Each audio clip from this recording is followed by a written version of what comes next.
Welcome to our third Cultural Engagement Chapel of the semester. You can see by the distinguished panel that I have sitting next to me that we are going to deal with a very deep topic today. I've got two of our systematic theologians with us, Professor Glenn Kreider and Professor Doug Blount, and it's a real privilege to have them with us. Our topic is going to be the new atheism. And I'm going to ask a handful of questions here to start, just to kind of get the ball rolling and set the stage, and then we hope to give a good amount of time to student questions. So that's the plan. Let me just make a couple of general announcements, as I always do at the beginning of these chapels. Just a word of reminder that in April 4th and April 5th, our table conference will be held. The topic will be Your Work More Than a Paycheck. It will be held at Irving Bible Church, and it will be Friday evening and all day Saturday. We have four speakers coming in: Scott Ray, Tommy Nelson from Kansas City, not Denton, Bill Pollard and Henry Cloud will be our main speakers, and then we have workshops lined up for that. That's for people who, that's helping people think through how they spend their day from 9 to 5 and how that integrates into their spiritual lives. So it's a very, very important conference on a topic that often doesn't get addressed. Second thing I'd say to you is simply this: if you have church connections, friends, or family, let them know about the podcasts that we do on a weekly basis. We're providing those as a service to the churches to show the range of issues that can get discussed. Some of them connect directly to the kinds of ministries that churches have. And really our best way of letting people know about that is word of mouth from people that other people trust. And so I look at you and I go, you look fairly trustworthy, so maybe that'll work. So please take advantage of letting people know about that if you get the chance. So with that, with the commercial break over, let me dive into the new atheism. And the first question is this: atheism has been around for a long time. So what in the world is the new atheism? Well, since you defer to me, I will begin by quoting you. No, in all seriousness, Dr. Kreider and I were talking about this a few minutes ago, and he made a point that I think is spot on, and it's this: what gives rise to the new atheism, perhaps more than anything else, is 9/11.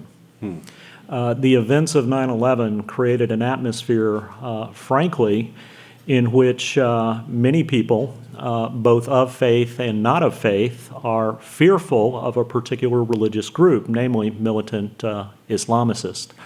That being the case, what characterizes the new atheist, as opposed to the old atheists, say, is an enthusiasm, first of all, for their position. In the past, there has been something, it seems to me, among atheists of a kind of regret. You know, don't believe in God, and that's unfortunate. It'd be nice if God existed. I just don't agree with you Christians or theists. So I think there's an enthusiasm that's new. Mm-hmm. And certainly the level of discourse is different because there's a lot of vitriol connected with the discourse of the new atheist.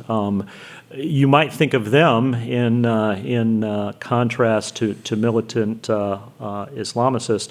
You might think of the new atheist as militant atheists. Mm-hmm. They're excited that, from their point of view, that there is no God. They think religion in general is a dangerous thing and something to be gotten past. And I think also, in keeping with the point Dr. Kreider made about 9/11, I think they're also fearful. I think, frankly, we need to take seriously the fact that, from their point of view, people of faith may be frightening. Mm-hmm. And we may talk about that later when we talk about interacting with them. Okay. Let's talk a little bit about the turning point in the thinking in terms of the kind of the philosophical timeline. Who's the philosophical kind of forefather of the new atheism? Is there such a figure? Well, yeah, I would attribute it to Friedrich Nietzsche. Nietzsche is somebody who anticipates the enthusiasm of the new atheism. So, for instance, one of Nietzsche's well-known works is entitled The Joyful Science. Of course, that's an English translation of the German. The science here refers to knowledge. It's a reference to the old Latin term scientia, which just means knowledge. So it's the joyful knowledge. And if you ask Nietzsche, well, what is the joyful knowledge? His response is that it is precisely the knowledge that God is dead. And of course, when Nietzsche says God is dead, he doesn't mean that God literally has died. He means rather God has never existed. And we enlightened, for him, late 19th century sophisticates, right, have finally come to a position where we recognize that God doesn't exist. And for Nietzsche, this is joyful precisely because he sees in it a freedom. If there is no God, and we have to, I think, recognize he's got insight here that maybe other atheists before him have lacked. His view is if there is no God, there is no meaning to life, but there is also nothing to constrain me by way of morality or rationality. I am free, from Nietzsche's point of view, to be whatever I want to be, to pursue whatever I want without any of the religious constraints that might have been felt in earlier eras. And so I think you see this borne out also, I think, in certain respects with the new atheist, although we'll want to perhaps talk a bit about their understanding of morality before we're done as well. We will. Yeah, Would it be fair to say, Doug, one of the differences in the new atheists is, though, that the question of morality is back on the table? Oh, absolutely. And that's the reason I say that's an issue we want to talk about with respect to them. Nietzsche believes that if there is no God, there's no foundation for morality. Now, I happen to think he's right about that, and I think he's very insightful on that point. But I certainly want to be clear, and I know you do as well, the new atheists do not, by and large, reject morality. So even if we think they're not entitled to it given their atheism, we need to take seriously the fact that they think they're entitled to it. And that's a point I think we don't want to go by too quickly. Yeah, which too I think is rooted in the evil of 9/11. Absolutely. There has to be a response. Absolutely. In fact, much of the criticism of people of faith and of Christians, as part of that, is grounded in their own moral judgments. Absolutely. Would it be fair to call the new atheist, and I know we talked about what we were going to discuss ahead of time, but this question came to mind and I just can't bypass it. Would it be fair to call the new atheism a kind of reflection of a intense secularization of in terms of worldview? In other words, if we remove God completely from the scene and there is no God, and as you're suggesting, then there is no basis for morality, then what you have is a worldview that basically says, I choose everything that happens in my life. And so there's a sense in which its secular character and its secular nature is leading into elements of the kind of society that we're seeing today. Is that a fair connection to make? Can I leap from philosophy to sociology like that, or am I?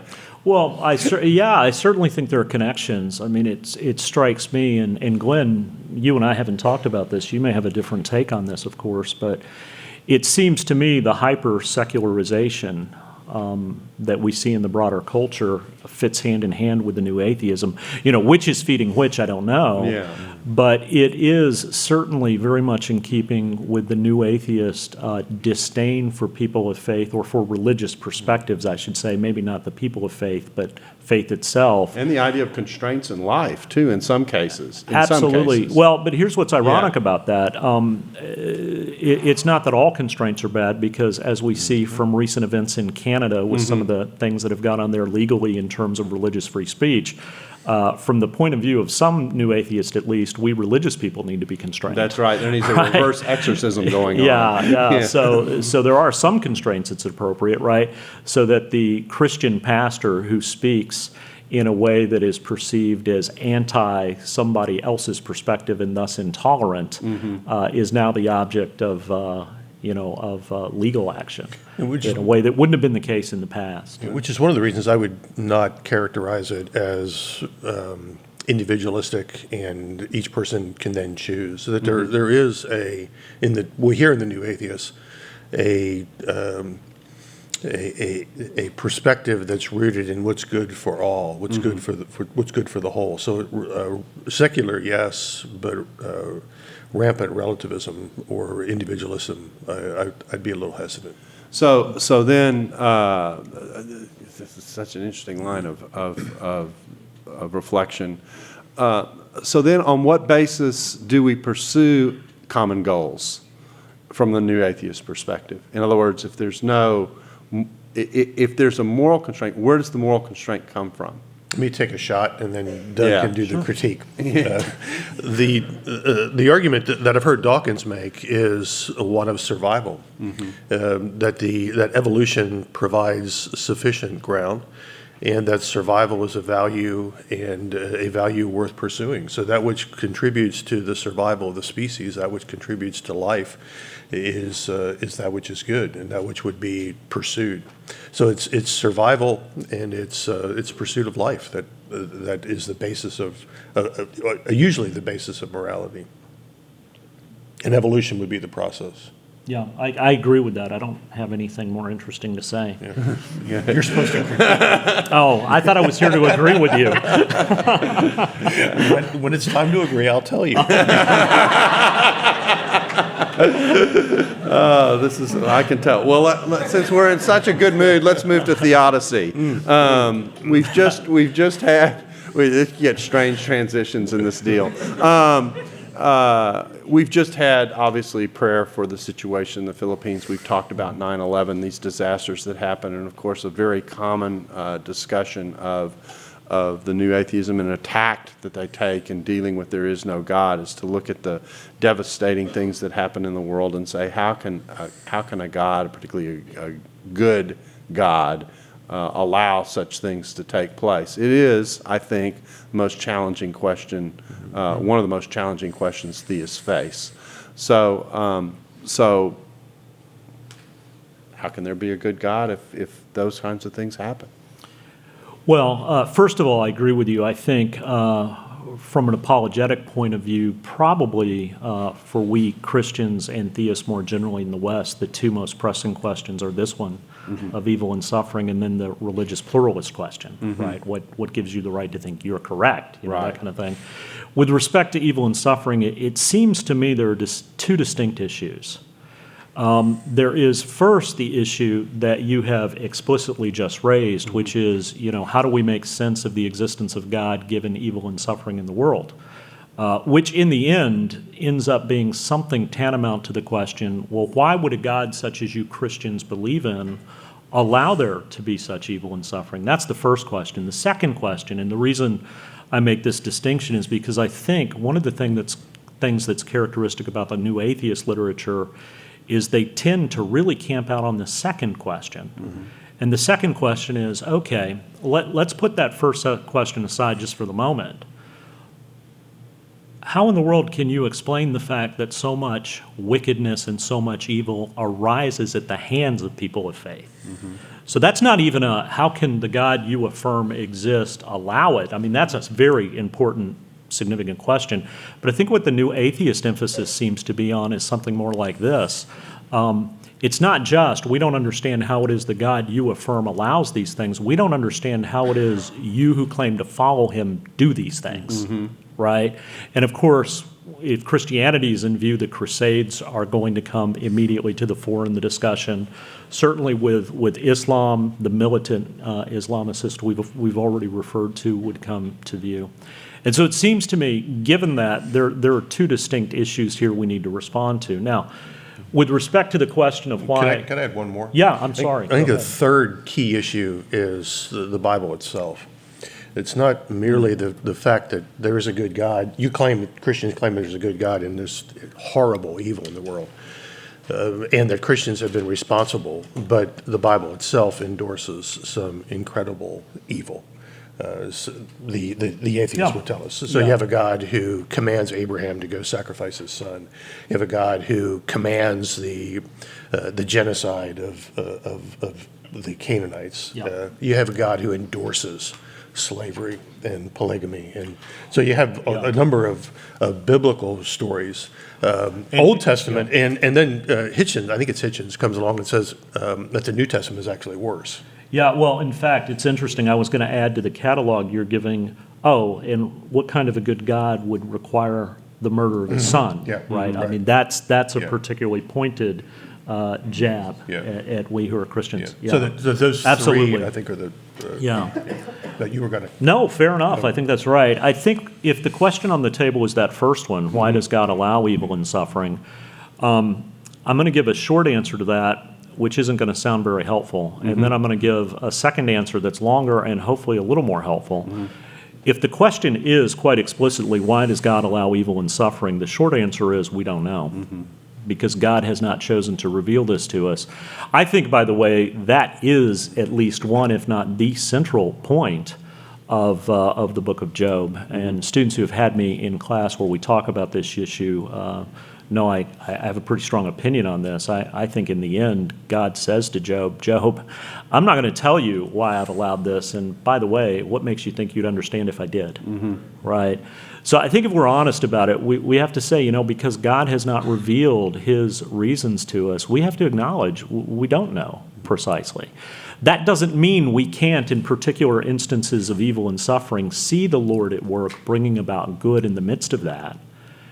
But why he allows these things and whether or not that good is his reason for allowing them, we can't say. Now, that being said, something that philosophers have long dealt with, and I think in the contemporary philosophical discussion there's quite a lot of literature on, is this.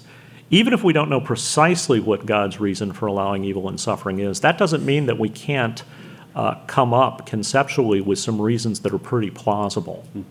And as long as we can come up with reasons that seem at least plausible on the face of it, we can be assured that there may well be good reasons, even if we don't know precisely what they are. That list may even be longer than what we can contemplate. Absolutely. Oh, absolutely. In fact, presumably it would be.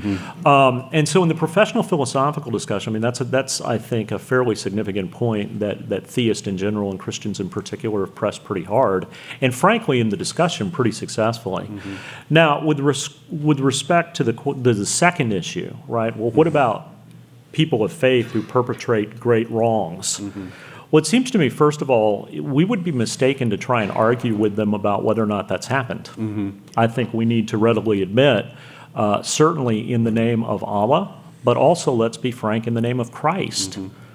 And let's also be clear, those are distinct names, right? Anyway, right, I think we should frankly acknowledge, yes, there have been great wrongs done in the name of Allah on the one hand, in the name of Yahweh on the other, in the name of Christ on the other.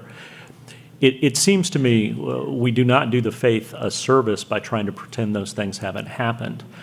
My response, and Glenn may have a different response on this, but my response would be to wield what might be called a "so is your old man" argument. And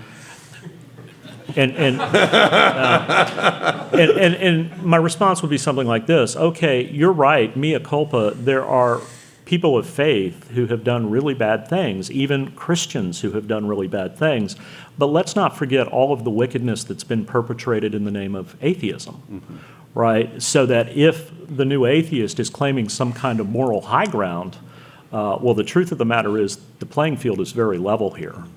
Yes, there is much that we as Christians have to regret that people of our faith have done, but let's not forget Stalin. Let's not forget Pol Pot. And I'm just thinking 20th century. That's right.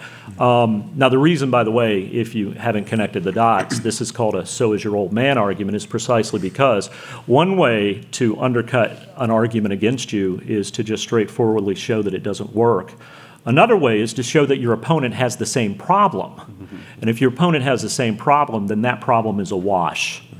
And so hence the language of a "so's your old man" argument. And I think it's important in thinking about this that in coming back to, is it really end up in a biblical place, which is that everybody fails before God. Everyone's a sinner. We all do damage to one another, and so we end up being able, in one sense, to walk into the core of the Christian message as a result of discussing the question. Yeah, Darrell, I think that's a helpful point, and I think it's dead right. We have an explanation for the pervasive wickedness of humankind that presumably the atheist doesn't possess. So as a theologian, I'd come back to the problem of sin, the problem of of depravity, the problem of original sin, and a problem we all share, and to confess and acknowledge that.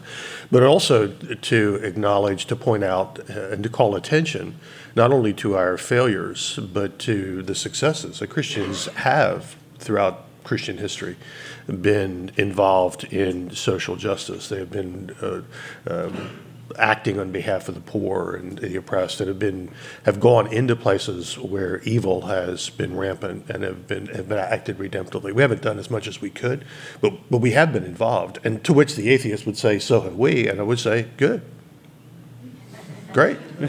Well, this brings us to the third question that we want to discuss before we open it up. And if you have questions, go ahead and move to the mics because I'm getting ready to transition.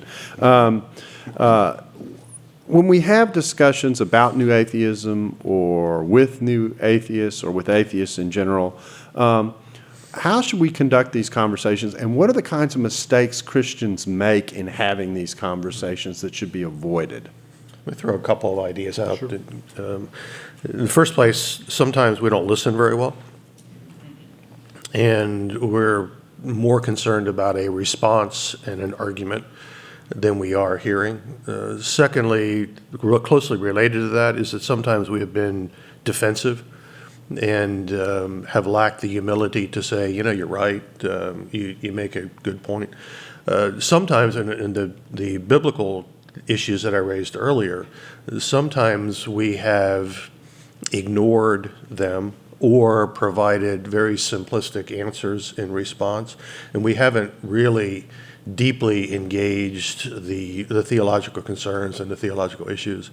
And I think sometimes we get bogged down in the tangential issues and allow the conversation to go too far afield.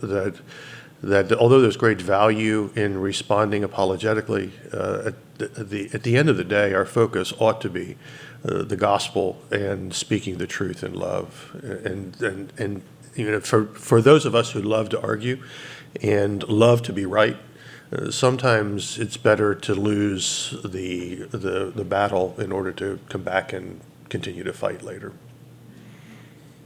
Doug? Well, I agree with... You're supposed to argue. Well, because I'm right. And I forgot, you're supposed to cue me. Yes. Right. My apologies, yeah. One thing that Glenn's already mentioned that I would just highlight, because I think you can't overemphasize this particular point, I do think we believers often tend to come across as defensive. And we tend to want to talk when we should listen. I think that's absolutely right. And I think insofar as our responses, if in fact this is the case, insofar as our responses fail to evidence humility, this is an issue about which we have much thinking to do and, frankly, repentance to perform with respect to. Yeah, did you want to? Yeah, it's really hard to sit and listen to somebody who is as vitriolic and argumentative and unfair and cruel as Dawkins and Hitchens was, Dawkins is. Yeah. I'm sorry. But the way to when we get down in the dirt and play their game at their level, then we're no different than them. Yeah, I think that's right. I have one other thing to mention in terms of mistakes we make, but before I do, another point worth making in connection with that, it seems to me, is this. If you look at the books that have been written by Dawkins, by Harris, by Hitchens, even by Dennett, who I think we would all recognize is a much more moderated, less vitriolic spokesperson for the movement, if you look at the writings, the arguments in the writings are frankly really poor. I don't know about anybody in professional philosophical circles who takes Dawkins' arguments as far as the new atheism goes very seriously. They're just not intellectually very strong. But that raises a question, well, if the argumentation's not very strong, what in the world's going on with the astonishing popularity of these guys? And I think we have to acknowledge they are reaching people at a very deep emotional level. Mm-hmm. And that means our response needs to be measured. It may be our response, it's a mistake to think our response needs to be aimed primarily at something intellectual. right? Now, that being said, I just throw that out. One other thing that you had to, Can I back that up absolutely. for a moment? I think we ought to acknowledge that sometimes Christian arguments haven't been very robust and compelling either. I agree with you. Okay. I agree with you, and you know how much I cherish robust and compelling. One other thing that I know you'd agree with from our conversations, and I think is implicit in what you've said, but I want to make the point explicit, is this. I think we also make a mistake of often not taking new atheists at their word for what they believe. And I'll go back to something I mentioned earlier. I don't think an atheist is entitled to a robust view of morality and value. I think Nietzsche's right about that. But if Richard Dawkins says, I have really strong moral commitments, it strikes me as incredibly arrogant of me to say, no, you don't. You know, I mean, it's one thing to say, look, I don't understand how your point of view justifies those commitments. And we can talk about that. But it strikes me that he would rightly think me arrogant, to put it nicely, to suggest to him, no, you don't have the commitments you tell me you have. I think when they tell us, here's what we think, here's what we believe, we need to take them seriously. That's part of listening, actually. Absolutely. Yeah.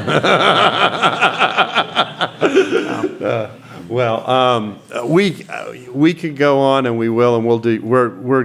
We've done one podcast that we've already typed. We're going to be doing several more on this because it's such an important area. And one of the dimensions we haven't even discussed at all, although we've alluded to it, is how we've sociologically shifted in such a way that all this does drop into a comfortable place for a lot of people, and so how that impacts the perception of what is being said. Actually, some of what's being said has been said for a long time, but it now seems to be getting on receptive ears for some reason. And there are reasons that go far beyond the nature of the arguments themselves about the context in which we're now operating that deal with that. We haven't touched that at all. So that one goes into cache for another day. Mikkel, go ahead and step up and ask your first question. I have a question about morality, where sometimes followers of the new atheism will try to ground morality in some kind of human flourishing, for example, which on the face of it seems to be somewhat specious, having an unjustified bias against or for your own species. But I was wondering if in the naturalistic worldview, if there is some kind of an equivalent to the image of God, and what do they do with that to distinguish human beings from merely animals, to say that we can use human flourishing as a way to say what's moral or not? And is that a way we can kind of segue into the gospel and kind of talking about who is man? What do they say about the image of God? What's Imago Dei in naturalism? Good question. Yeah, I think there is an implicit, not for everybody, of course, Singer and others would treat all species as equal, but I think there is an implicit, deeply embedded view of the evolutionary process that elevates humanity, and it is rooted in Imago Dei, and I think it does provide a common ground. Well, and it's interesting, the naturalist, and I have in mind here metaphysical naturalism, right? Those who would deny the very existence of the supernatural and, of course, of God. One of the things that's interesting is it seems to me that you often get very interesting language from those who would affirm that view when they talk about evolution. So, for instance, I'm reminded of a line delivered by Jeff Goldblum's character in Jurassic Park, where, well, right, I mean, hey, you want to... That's a robust and compelling argument.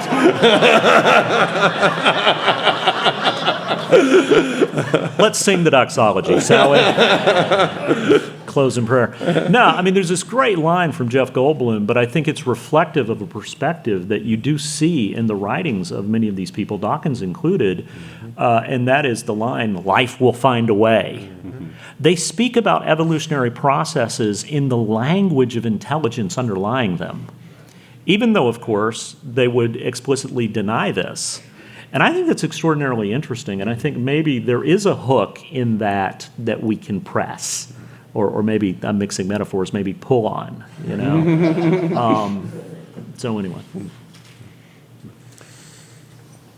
Okay, I want to kind of undergird my question first with a quote. Douglas Murray, atheist that writes for The Spectator in Britain, was quoted by the Catholic Journal in UK, in their article, New Atheism is Dead. And the Atheist wrote, "The more I listened to Dawkins and his colleagues, the more the nature of what was going wrong with their argument seemed clear. Religion was portrayed as a force of unremitting awfulness, as you've mentioned, a poisoned root from which no good fruit could grow. It seems to me the work of a thinker, but of any balanced observer, to notice that this is not the case. In their insistence to the contrary, a new, if mercifully nonviolent dogma has emerged, and the argument has stalled." So his argument is that they aren't arguing, they're bantering, I think. And so, like you said, I mean, a lot of the rhetoric has been emotional. A lot of it has lacked intellectual integrity. They failed to answer, arguments from Dr. Craig. They failed to scientifically answer people like Dr. Lennox in Oxford. What do you think is happening to the future of New Atheism under legitimate scrutiny if it's not standing, like you said, intellectually? How can we address that? Is it going to continue only in academic circles? Is that going to trickle down into the the sector that we live in every day? How do you see that happening? Well, first of all, I don't think the venue you're going to see the New Atheism play well in is the academic venue. Quite the opposite. And I think it's interesting that what you're quoting is from the UK. I think it's interesting precisely because my suspicion is, and this is a suspicion, right? I mean, I don't have anything by way of an argument to back it up, but I hope you don't notice that. My suspicion is you have such a different cultural milieu in the UK that the lack of intellectual strength is much more noticeable because there isn't the same kind of emotional pull in the United Kingdom that there is in this country. And ironically, I think that's probably at least in part because in the UK, the faith is much less vibrant, at least by appearance's sake, than it might be thought to be here. I mean, you would have relatively fewer proportionally people in the UK claiming to be people of faith than I think you would have in this country.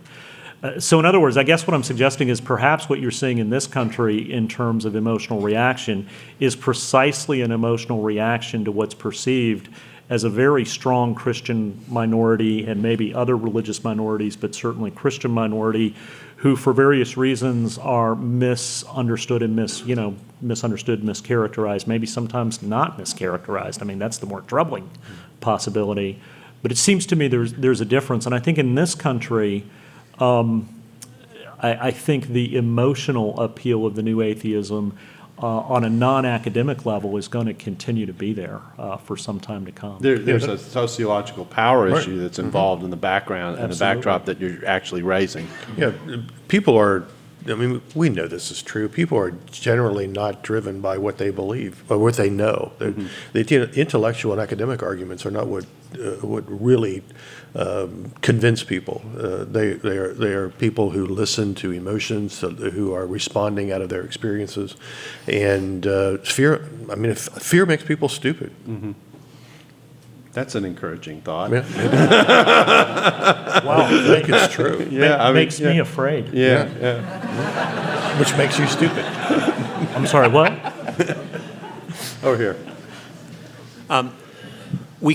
We can respond to atheism kind of in the professional philosophical circles, such that the conclusion is that both arguments seem to have potential rational warrant, and people say, okay, both arguments are potentially rational. We can respond to atheism in the adult Christian circles in the churches by training in apologetics, quote unquote, and I say that somewhat pejoratively, because of the kind of rationalistic, non-listening, not care about people, that you raise your hackles, be defensive kind of a feeling that you get sometimes in church apologetics. We can have a response to atheism in the creative Christian arts realm that potentially might reach this deep emotional, compelling nature of atheistic arguments that might not be rational but might be emotional, so potentially Christian arts might respond well. My question is, how can we respond well at the level of very young people, at like education, at kids, and kind of safeguard them against the incredibly secularized, anti-supernatural education that happens and that is kind of a part of our culture. I might just start here and to say that maybe a response isn't the best metaphor. And that maybe, not that we don't respond, and please don't misunderstand my point. We do have to respond. We have to respond both to the intellectual or lack thereof, to the emotional, to the experiential. But I think this is a place where fear makes us stupid. And that sometimes we make something other than the main thing, and that in training up the next generation to read the Bible well, to pursue truth and excellence in all that they do, and to pursue the God who's revealed in the gospel in a way which provides a strong apologetic for the gospel. I mean, I hate to, well, no, I don't hate to do this. I hear Jesus saying over and over and over again that love is the best apologetic, that they'll know you're Christians by your love. And that rather than focusing, and again, I'm not saying we shouldn't be responding, but I think to a great extent, what I hear from the atheists, new or otherwise, is many times a spotlight shined on the failures of Christians to behave like Christians. And so you're really appealing for a kind of holistic, a holistic response that isn't just aimed at the head. It's got to be aimed at the entirety of the person, to acknowledge the humanity of the person and to engage at that level. Yeah, in fact, this particular point that Glenn is making is one that the early church understood well. If you look at early Christian apologists, some of whom are very astute with respect to argumentation, they're intellectually very impressive. Overwhelmingly, the response they give to the pagan world around them is, if you want to know the authentication of what we believe, watch us live. You cannot explain the quality of the life of the community of God's people. You can't explain the love we have for one another apart from the power of God. So, learning to think Christianly is certainly important, and the responding, in terms of intellectual concerns involves thinking Christianly, but it's just as crucial, and, as you're saying, to live Christianly. In fact, in the end, the thinking Christianly and the articulating the truth of Christianity may do practically no good if people aren't seeing it lived out. The other element to the question, I didn't want to address this because the one word that I wrote down when you ask your question with kids is, the picture that I want to think of is not so much response as creating and cultivating the sense of wonder that a child has about the world. If you look at the way they react to the creation, I think there's all kinds of potential for getting them to reach out and think about there being a God there who cares for them, who loves for them, who's provided for them, etc. So the role of wonder in life and the discovery gene that a child seems to have built into them is something that can be encouraged. And I think that has the potential to touch and reach into the antidote kind of area that you're raising for the young person. And I think that wonder and discovery hits us at a variety of levels. I think it's not something that we intellectualize only. And so I think that's a very important aspect to the total picture of what you're raising. Okay, over here. When you spoke about the issue of evil and suffering, we kind of answered both of Dr. Blount's questions, but never Dr. Kreider's. And I noticed a lot of people that I interact with are really turned off, and the words they use is by the God of the Old Testament being evil. And so I guess how do we respond to someone that is so turned off from Christianity by their perception of God himself being evil? And especially someone who is not interested in taking, 18 hours of theology. And Yeah, that- 45 seconds they might tolerate. Yeah. So in other words, how do we, because compressing 18 hours into 45 seconds does not work. So what do we do with that? Yes. And I can't compress 18 hours into 45 seconds now either. But I do. Take 50. I do. Thank you. Always knew you were kind-hearted. I do think we have to be careful. We have to acknowledge the truth of the stories that make us really uncomfortable, and that many times the way the church handles those. Well, let me start somewhere else first. God is not evil, ever, and God is good all the time. And so when we read those stories, we read them from that perspective. We know that the God who is revealed is a good God. He is not evil. Yet many, even Christian leaders, read those stories as a way in which evil is attributed to God, that God is somehow the cause of death and suffering, that God is somehow untouched by human pain, and that God we fail to really wrestle with the depth and the profundity of those stories when we just leave them up in the surface and say, well, he's God, he can do whatever he wants. No, he can't, and no, he doesn't. So we desperately need more than a 45-second soundbite response, and we do need to wrestle with them. I've thought about a lot, having grown up in the church, I've thought a lot about how I was taught to read those stories. And some of them we just simply didn't read, and some of those stories then were turned into morality tales. But at the end of the day, most of the Old Testament stories, and many of the New Testament too, were designed to scare me so that I would avoid doing something which would make God really, really angry. Then he would destroy me the way he destroyed the people in the time of the flood, or the way he destroyed the Canaanites, because they were really, really bad. So live in fear so that you don't make this God angry, because when he's angry, then bad things happen to the people at which he's angry. Well, the good news of the gospel is God is not angry with me. God couldn't love me any more than he does. He is no longer angry with me. He poured out his judgment. He poured out his wrath on his son, that the wrath of God was satisfied in his son. And that's some really good news. So that doesn't answer the question, but we've got to stop this Marcionite Old Testament God is really angry, New Testament God, but maybe every bit as dangerous is a tendency then to run really quickly to the book of Revelation, and now we have the really, really angry Jesus who just can't wait to destroy people. And that maybe we need to be rereading those stories, and it's going to take more than. That's why you have 120 hours. I knew we were defending the curriculum by talking about the new atheism. There are two thoughts that strike me about that. I remember distinctly sitting in a class at Dallas Seminary when we were talking about one of these texts in a Bible X class, and the passage bothered me for a long time. It was the genocide passage.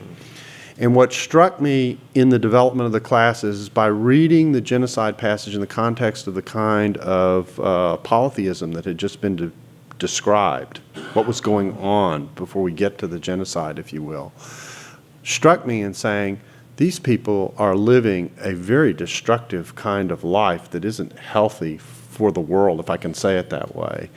And just like the flood, where you drop in and you get a judgment, and you get a judgment with the genocide, and we still face a comprehensive judgment at the end. Mm-hmm. There are times when God steps in and says, enough. Mm-hmm.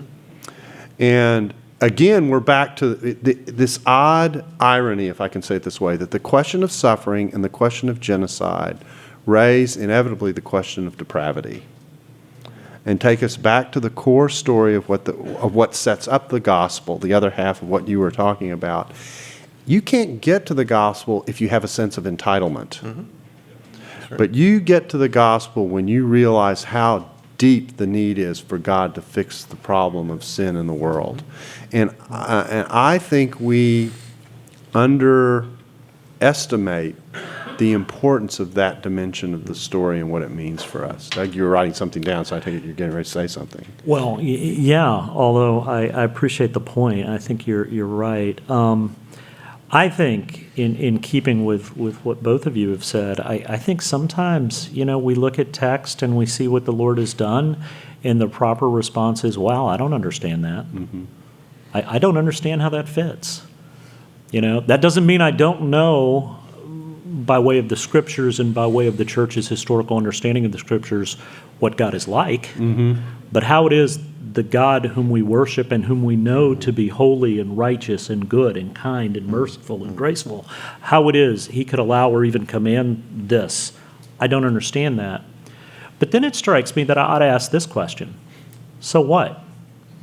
I mean, after all, if everything God did was such that I could understand it, He wouldn't be a very impressive God, would He? And so I don't say that to pass over quickly the issues. It's just, in the end, I think part of the point that God makes to Job is a point by extension He makes to all of us, which is, look, you're not me, and you're not in a position to understand my ways. So trust me. And I think that fits very nicely with the point you were making. And one other point, it seems to me it's also worth asking this. The moral intuitions that drive our critics here are themselves moral intuitions that arise out of the Judeo-Christian tradition. So that weren't for the very tradition which they're criticizing, they wouldn't have the morally informed conscience that raises the questions to begin with. Now, that's not an answer, but it strikes me that it's a point worth making. It's a very important observation. You make me think of what I call my airplane moment. I'm on an airplane a lot, and I look down and I think through, and sometimes when I'm on an airplane, I see all the tops of these houses, and I think about the God who understands everything that's going on in each one of those places. And I think I have trouble managing my own life. I have trouble managing what goes on around me. Here is a being who understands, and this is the push in Job. I think this is the push in Job. The push in Job is, I'm the one who created this all. I know what's going on here. Your capability of knowing what that world is all about is a little speck, a little pinch between your cheek and gum, okay, in relationship to everything else that goes on. And I think it's important to be reminded of that. Snuff reference. Snuff, yeah, that's right. Yeah, so take that. Anyway, over here. We are in Texas, Go ahead. Yeah. I don't know if you have time to answer the question. I don't even know what time chapel gets out. But this is the last question, so okay. Go for it. Presumably, under a name like New Atheism, this movement is attack against all theistic religion, right? So, but do we actually see that played out? Like, are the New Atheists debating Muslims, debating Hindus? Is this really only playing itself out against Christianity? And if so, what are we to make of that? I just don't know. Yeah, the Four Horsemen are anti-religion, period. Yeah. And everybody gets an attack. And if it seems to us that they're more focused on us, I would say there are two reasons for that. One is we're paying more attention to what they have to say about us. And secondly, they may see themselves in a culture where the majority target they're aiming at is us. But that doesn't mean for a minute they're any more favorably disposed toward other religious perspectives. So, well, let's thank Doctors Kreider and Blount for their time.